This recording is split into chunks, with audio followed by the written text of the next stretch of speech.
Hello बच्चों, आज हम जानेंगे क्लास 9 हिंदी स्पर्श भाग 1 से चैप्टर 3 के प्रश्नों के उत्तर, जिसका शीर्षक है एवरेस्ट मेरी शिखर यात्रा। बच्चों, इस चैप्टर के प्रश्नों की उत्तर की शुरुआत हम यहाँ से करेंगे। खंड क में जो प्रश्न दिए गए हैं उनके उत्तर हमें 25-30 शब्दों में लिखना है। तो खंड क से पहला प्रश्न है, नजदीक से एवरेस्ट को देखकर लेखिका को कैसा लगा? इसका आंसर है, नजदीक से एवरेस्ट को देखकर लेखिका भौचक्की रह गई। वो एवरेस्ट लोहत्से और नुत्से की ऊंचाइयों से घिरी बर्फीली टेढ़ी मेढ़ी नदी को निहारती रही। सेकंड प्रश्न है, डॉक्टर मीनू मेहता ने क्या जानकारियां दी? इसका आंसर है, डॉक्टर मीनू मेहता अल्मुनियम सीढ़ियों से अस्थायी पुलों का निर्माण, लट्ठों और रस्सियों का उपयोग, बर्फ की आड़ी तिरछी दीवारों पर रस्सियों को बांधना और अग्रिम दाल की अभियांत्रिक कार्यों के बारे में जानकारी दी।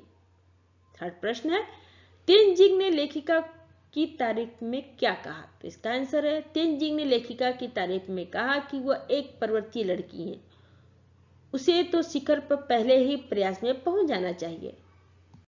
फोर्थ प्रश्न है, लेखिका को किनके साथ चढ़ाई करनी थी? इसका आंसर है, लेखिका को अपने दल तथा जय और मीनू के साथ चढ़ाई करनी थी, परंतु वे लोग पीछे रह गए थे। उनके पास भारी बोझ था और वे बिना ऑक्सीजन के आ रहे थे। इस कारण उनकी गति कम हो गई थी। उनकी स्थिति देखकर लेखिका चिंतित थी। लोब्सांग ने तंबू का रास्ता कैसे साफ किया? तो इसका आंसर है, लोब्सांग ने अपनी फिश छुरी की सहायता से तंबू का रास्ता साफ किया, क्योंकि तंबू के रास्ते एक बड़ा बर्फ पिंड गिरने से हिमपुंज बन गया था और इससे कैंप नष्ट हो गया था। लेखिका भी उसमें दब गई थी, इसलिए लोब्सांग ने छुरी से बर्फ काटकर लेखिका को बाहर निकाला। 6 प्रश्न है, साउथ कोल कैंप पहुंचकर लेखिका ने अगले दिन की महत्वपूर्ण चढ़ाई की तैयारी कैसे शुरू की? तो इसका आंसर है, साउथ कोल कैंप पहुंचकर लेखिका ने अगले दिन की महत्वपूर्ण चढ़ाई की तैयारी करने के लिए खाना, कुकिंग गैस, कुछ ऑक्सीजन सिलेंडर इकट्ठे किए। दूसरे सदस्य की मदद के लिए थर्मोसों को जूस व गर्म चाय से भरने के लिए नीचे जाने का निश्चय किया। बच्चों, अब खंड ख के प्रश्नों के उत्तर को हम जानेंगे। खंड ख में जो प्रश्न दिए गए हैं उनको हमें कम से कम 50-60 शब्दों में लिखना है। तो खंड ख से पहला प्रश्न है, उपनेता प्रेमचंद ने किन स्थितियों से अवगत कराया? तो इसका आंसर है, उपनेता प्रेमचंद ने अभियान दल के सदस्यों को पहली बड़ी बाधा खंबू हिमपात की स्थिति से अवगत कराया। उन्होंने ये भी बताया कि उनके दल ने कैंप 1 यानी 6000 मीटर जो हिमपात के ठीक ऊपर है वहां तक का रास्ता साफ कर दिया। उन्होंने ये भी बताया कि पुल बना दिया गया है, रस्सियां बांध दी गई हैं तथा झंडियों से रास्ते को चिन्हित कर दिया गया है। इसके साथ साथ बड़ी कठिनाइयों का जायजा ले लिया गया है। उन्होंने ये भी बताया कि ग्लेशियर बर्फ की नदी है और बर्फ का गिरना जारी है। यदि हिमपात अधिक हो गया तो अभी तक किए गए सारे काम व्यर्थ हो सकते हैं। सेकंड प्रश्न है, हिमपात किस तरह होता है और इससे क्या क्या परिवर्तन आते हैं? तो इसका आंसर है, बर्फ के खंडों का अव्यवस्थित ढंग से गिरने को हिमपात कहा जाता है। हिमपात बर्फ यानी ग्लेशियर की नदी होती है। ग्लेशियर के बहने से अक्सर बर्फ में हलचल मच जाती है। इससे बर्फ की बड़ी बड़ी चट्टानें तत्काल गिर जाया करती है। अन्य कारणों से भी अचानक खतरनाक स्थिति उत्पन्न हो जाती है। इससे धरातल पर बड़ी चौड़ी दरारें पड़ जाती हैं। थर्ड प्रश्न है, लेखिका के तंबू में गिरे बर्फ पिंड का वर्णन किस तरह किया गया? तो इसका आंसर है, लेखिका रात 12:30 बजे अपने तंबू में गहरी नींद से सो रही थी। तभी एक सख्त चित लेखिका के सिर के पिछले हिस्से से टकराई और वो जाग गई। एक लंबा बर्फ पिंड लोहत्से ग्लेशियर से टूटकर कैंप के ऊपर आ गया था। उसमें अनेक हिमखंडों का पुंज था। वो अत्यंत तेज गति के साथ और गर्जना के साथ गिरा था। इसने लेखिका के कैंप को नष्ट कर दिया था। इससे चोट तो सभी को लगी पर मृत्यु किसी की भी नहीं हुई। फोर्थ प्रश्न है, लेखिका को देखकर कि हक्का बक्का क्यों रह गया? इसका आंसर है, लेखिका को देखकर कि हक्का बक्का रह गया क्योंकि इतनी बर्फीली हवा में नीचे उतरना जोखिम भरा था। फिर भी लेखिका सबके लिए चाय व जूस लेने नीचे उतर रही थी और उसे की से भी मिलना था। 5 प्रश्न है, एवरेस्ट पर चढ़ने के लिए कितने कैंप बनाए गए, उनका वर्णन कीजिए। तो इसका आंसर है, एवरेस्ट पर चढ़ने के लिए कुल 6 कैंप बनाए गए थे। पहला कैंप है बेस कैंप, यह मुख्य कैंप था। सेकंड कैंप है कि यह कैंप 6000 मीटर की ऊंचाई पर बनाया गया था, यानी 6000 मीटर की ऊंचाई पर बनाया गया था।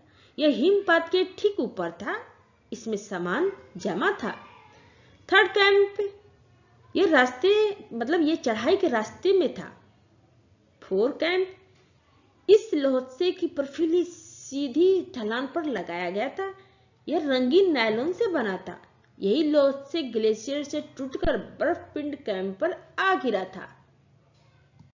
5 कैंप है, इस समुद्र तट से 7900 यानी 7900 मीटर की ऊंचाई पर था। साउथ पोल स्थान पर लगने के कारण साउथ पोल कैंप कहलाया। 6 कैंप है, यह अंतिम कैंप था। यह एवरेस्ट के ठीक नीचे स्थित था। 6 प्रश्न है, चढ़ाई के समय एवरेस्ट की चोटी की स्थिति कैसी थी। तो इसका आंसर है, जब लेखिका एवरेस्ट की चोटी पर पहुंची तो वहां तेज हवा के कारण बर्फ उड़ रही थी। एवरेस्ट की चोटी शंकु के आकार की थी। वहां इतनी भी जगह नहीं थी कि 2 व्यक्ति एक साथ खड़े हो सके। चारों ओर हजारों मीटर लंबी सीधी ढलान थी। लेखिका के सामने सुरक्षा का प्रश्न था। वहां फावड़े से बर्फ की खुदाई की गई ताकि स्वयं को सुरक्षित कर स्थिर किया जा सके। 7 प्रश्न है, सम्मिलित अभियान में सहयोग एवं सहायता की भावना का परिचय बचेंद्री के किस कार्य से मिलता है। तो इसका आंसर है, जब बचेंद्री अपने दल के सदस्यों के साथ साउथ पोल कैंप पहुंची तो केवल वो अपने लिए नहीं सोच रही थी, बल्कि अपने दल के प्रत्येक सदस्य के लिए सोच रही थी। लेखिका ने अपने साथियों के लिए जूस और चाय लेने के लिए तेज बर्फीली हवा में भी नीचे उतरकर जोखिम भरा काम किया। इस व्यवहार से कार्य में उनके सहयोग और सहायता की भावना का परिचय मिलता है। बच्चों, खंड ग में जो प्रश्न दिए गए हैं उन प्रश्नों को हमें आज से स्पष्ट करना है। तो खंड ग से पहला प्रश्न है, एवरेस्ट जैसे महान अभियान में खतरों को और कभी कभी तो मृत्यु भी आदमी को सहज भाव से स्वीकार करनी चाहिए। तो इसका आशय यह है कि यह कथन अभियान दल के नेता कर्नल खुल्लर का है। इन शब्दों का उल्लेख उन्होंने शेरपा कुली की मृत्यु के समाचार के बाद कहा था। उन्होंने सदस्यों के उत्साहवर्धन करते हुए अभियान के दौरान होने वाली दुर्घटनाओं को वास्तविकता से परिचित कराना चाहा। एवरेस्ट की चढ़ाई कोई आसान काम नहीं है, ये जोखिम भरा अभियान होता है। यहाँ इतने खतरे हैं कि कभी कभी मृत्यु हो सकती है, इसलिए तैयार रहना चाहिए, विचलित नहीं होना चाहिए।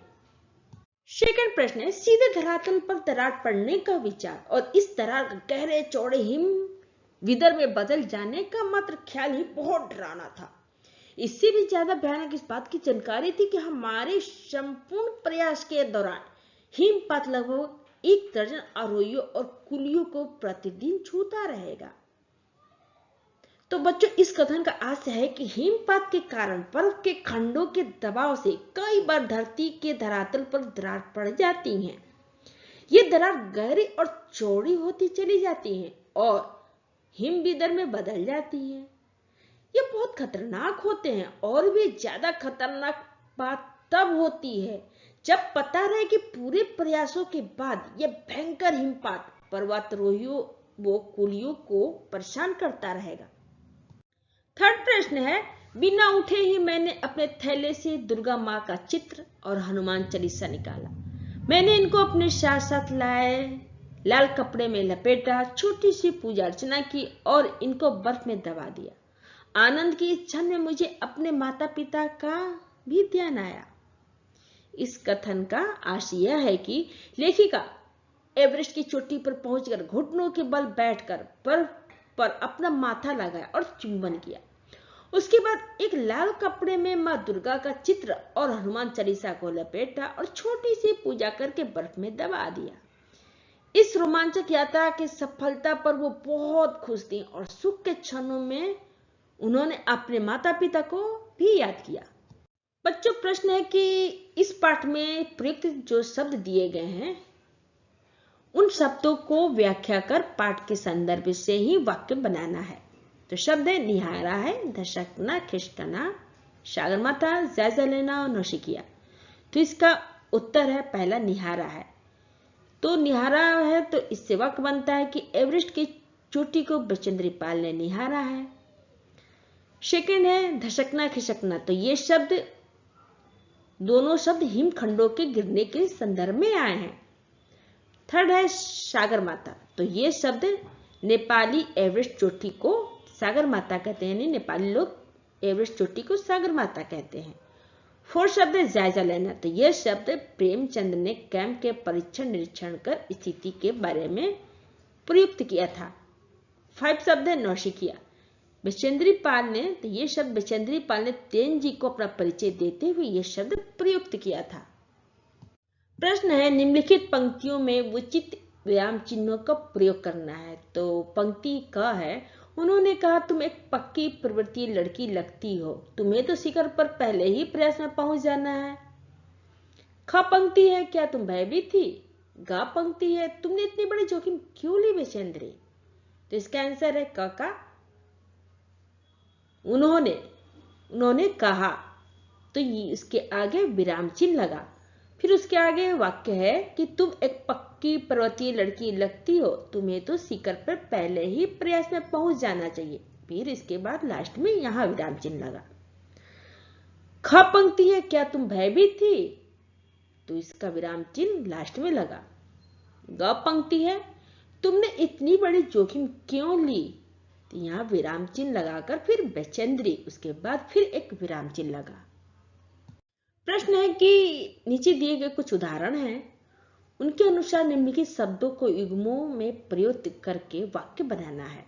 तो जैसे एग्जाम्पल है कि हमारे पास एक वॉकी टॉकी था, तो शब्द है टेढ़ी मेढ़ी, तो इससे वाक्य बनता है कि यह पगडंडी बहुत टेढ़ी मेढ़ी है।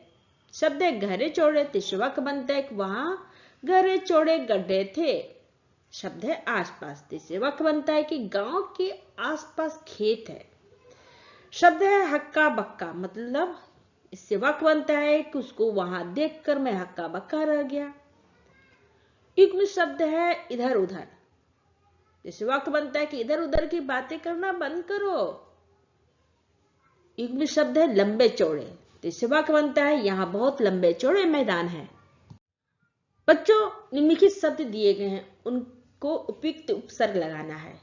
तो जैसे एग्जाम्पल है कि पुत्र का उपसर्ग हुआ सुपुत्र, उसी तरह वास का उपसर्ग हुआ प्रवास, व्यवस्थित का उपसर्ग हुआ अव्यवस्थित, कुल का उपसर्ग हुआ प्रतिकूल, गति का उपसर्ग हुआ प्रगति, रोहन का उपसर्ग हुआ आरोहण, रचित का उपसर्ग हुआ आरक्षित।